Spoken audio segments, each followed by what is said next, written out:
Doctor Who has always been a show of contrasts and variety. It's a beacon of hope woven into thrilling adventures, where the Doctor's ingenuity and moral compass triumph over chaos and evil.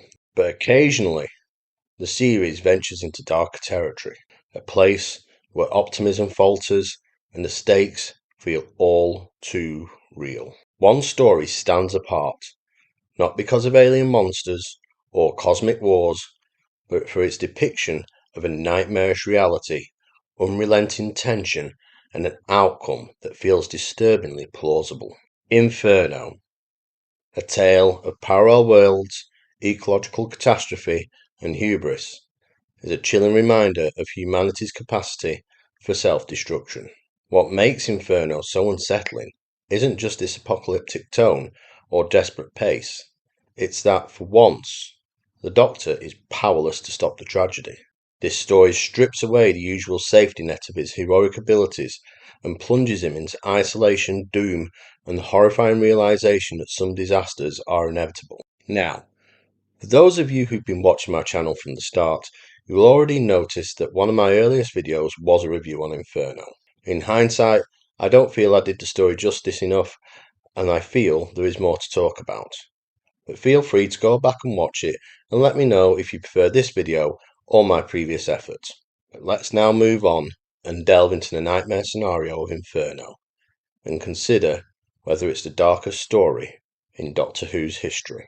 As the final story of Season 7, Inferno continues the overarching theme of the newly regenerated Third Doctor grappling with his exile to 20th century Earth imposed by the Time Lords following the events of the War Games. Behind the scenes, this setting was a deliberate choice by the production team in a bid to reduce budgetary constraints and a means of refreshing the show. However, as producer Barry Letts and script editor Terence Dicks found out, it came with narrative challenges. By this point in the season, alien invasions as seen in Spearhead from Space, moral ambiguity featured in the Silurians, and conspiracies of the Ambassadors of Death had already been explored, and the original narrative ideas were already drying up less than a year into the new venture. Enter Don Houghton's script for Inferno, which introduced fresh ideas that pushed Doctor Who into uncharted territory. The story is set within a drilling site where the ambitious Project Inferno aims to tap into a new gas-based energy source beneath the Earth's crust. But the story immediately establishes tension. Professor Stallman, the project's obsessed leader, dismisses the Doctor's warnings about the dangers of his experiment. Things escalate when the drilling releases a green, hot slime that mutates people into savage, heat-dependent creatures called the Primoids. In a desperate twist, the Doctor's experimentations of his own with the TARDIS console accidentally send him into a parallel universe. There, the project has progressed further, and the authoritarian regime controlling this alternative Earth makes cooperation nearly impossible. The Doctor witnesses firsthand the catastrophic consequences of an unchecked ambition and must return to his own universe to prevent the same fate, but not without leaving the parallel world to its doom. The concept of parallel universes had been explored in science fiction before, but Inferno was Doctor Who's first hit at this plot device, and its portrayal is particularly harrowing. This alternate Earth is under fascist regime where freedom is a distant memory which is implied to have come from a different outcome to the Second World War. Uniformed soldiers patrol with a chilling lack of empathy, and even familiar allies like Liz Shaw and the Brigadier, now known as the Brigade Leader, are distorted reflections of the characters we are familiar with, cold, ruthless, and loyal to the regime. The authoritarian regime adds layers of tension to the Doctor's predicament. In this world, his usual ability to rally support is ineffective. These warped versions of his friends highlight the fragility of morality and how easily it can be compromised by circumstance. First glance, the Primoids seem like a typical Doctor Who monster. Created by humans being exposed to the mysterious hot green slime, these savage, primal creatures lack the complex agendas of foes like the Daleks or Cybermen. Their relentless, instinct-driven behaviour taps into a deep-rooted fear, the loss of humanity and control as they exist merely to increase their population. This theme of transformation, often seen in horror genres with werewolves or vampires, is chillingly effective here.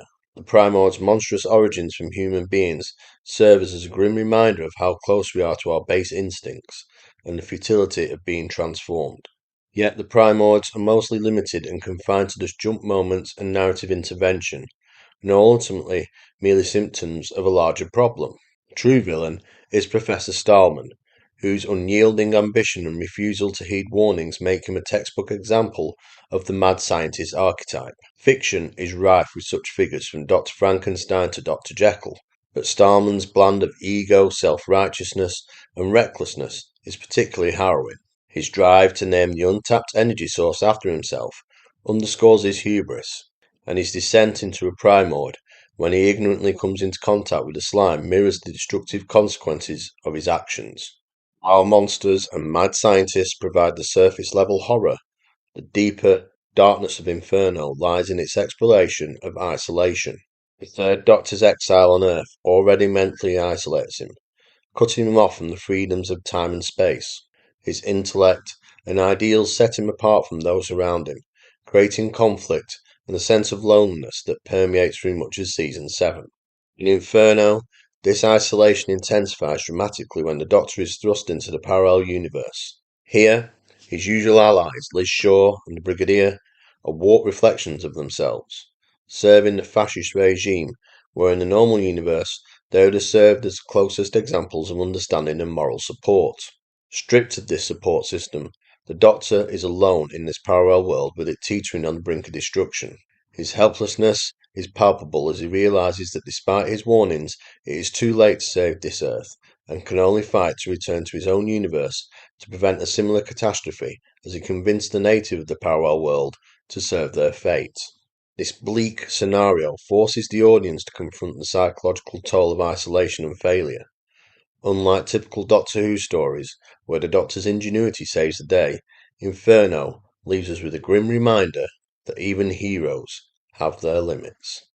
Doctor Who often uses science fiction to reflect real-world issues, in particular the Third Doctor era, and Inferno is absolutely no exception. Broadcast in 1970, just 25 years after the end of the Second World War, the story's depiction of the fascist parallel Britain would have resonated deeply with the older audiences for whom still have memories of the war. The authoritarian regime in the alternate Earth serves as a chilling what-if scenario, reminding viewers of the fragility of democracy. The drilling project itself, while fantastical, alludes to real fears of environmental disaster and scientific hubris. In an era when nuclear testing and environmental concerns were becoming more prominent, Inferno's depiction of ecological catastrophe would have struck a nerve. The image of Earth's destruction, though fictional, underscores the very real dangers of reckless exploration of natural resources and political mismanagement. Inferno's influence extends beyond its immediate impact. Its themes of ecological disaster, authoritarianism, and the consequences of unchecked ambition resonate with later Doctor Who stories and broader science fiction. The parallel universe concept, for instance, reappears in modern episodes like Rise of the Cybermen and The Age of Steel, while its tone of moral ambiguity and inevitability foreshadows tales like The Waters of Mars. Is Inferno truly the darkest story in Doctor Who's history, though? That's a matter of personal opinion. Some may argue that other tales like Resurrection of the Daleks or The Caves of Androzani rival its bleakness. However, few stories encapsulate darkness on so many levels, psychological, thematic, and visual, as Inferno does. Houghton's tightly woven script, Douglas Camfield's sharp direction coupled with Barry Letts's uncredited contributions combine to create an atmosphere of dread and inevitability. The unglamorous sets, minimalistic use of music, and reliance on ambient sounds amplify the story's tension. Even the absence of a fully functioning TARDIS reinforces the Doctor's vulnerability and reminds us of his isolation. Ultimately, Inferno is a story that challenges the conventions of Doctor Who. It's not about triumph or resolution, it's about failure, consequences, and survival. By leaving the parallel Earth to its destruction, the Doctor's actions carry a weight rarely seen in the series. To me, Inferno remains a standout story not just of the Third Doctor era, but the whole of Doctor Who's history. Not just for its bold narrative choices, but also for its ability to confront its audience with uncomfortable truths. It's a tale of ambition gone wrong, isolation, and the fragility of civilization. Most importantly, it's a reminder that some nightmares aren't confined to fiction. They're reflections of the world we live in, making Inferno as relevant today as it was over 50 years ago. But tell me, what do you think? Does Inferno deserve its status as one of Doctor Who's darkest stories? Is it the Third Doctor's defining story? Or maybe you feel it's overrated, and the use of parallel universe narrative merely pads out the story? Let me know in the comments below. But for now, it's the end. The moment has been prepared for.